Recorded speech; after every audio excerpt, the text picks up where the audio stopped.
দেখো life science questions এই এখনই 2:50 বাজে, এখন ওদের এক্সাম হয়েছে, তারপর ওরা প্রশ্নপত্র আমার হাতে দিয়েছে, আর উত্তরগুলো আমাদের স্টুডেন্টরা করেছে, তো অধিকাংশ ঠিক। তো দেখো প্রশ্ন কিন্তু খুব সুন্দর, অর্থাৎ সত্যি সত্যি তোমাদের জন্য ইম্পর্টেন্ট। কারণ কি এখানে যে প্রশ্নগুলো পড়েছে হয়তো বা এমসিকিউ এসিকিউ, যেটা এসিকিউ পড়েছে হয়তো সেটা এমসিকিউতে আসতে পারে তোমাদের ক্ষেত্রে, ফলে বিভিন্ন রকম ঘুরিয়ে আসতে পারে।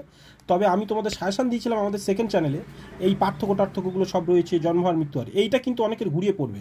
জন্ম আর মৃত্যু আর মানে মর্টালিটি ন্যাটালিটি এইরকমভাবে দিয়ে দিতে পারে, কিন্তু একই জিনিস।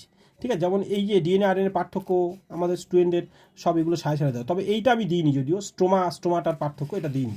তো এগুলো ওদের নিশ্চয়ই অনেকটাই বেটার হয়েছে। দেখো তারপর দেখো ভাজক কলা স্থায়ী কলার প্রভেদ, প্রভেদ মানেই তো পার্থক্য, বুঝতে পারছো? তো সেটা লিখতে হবে।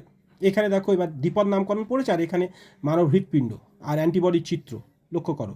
হ্যাঁ, আচ্ছা, এইবার এইখানে এই প্রশ্নগুলোর পরের পেজ দেখো, এই একটা টুকরো অংশ ছিল এই যে। তো এইটা কি তোমরা পারবে? এটা কোথা থেকে পড়েছে কেউ জানাতে পারবে আমাকে? বলো এটা। আর বনভূমির একটি খাদ্য শৃঙ্খল, যেমন এই বনভূমির একটি খাদ্য শৃঙ্খল বর্ণনা করতে বলছে।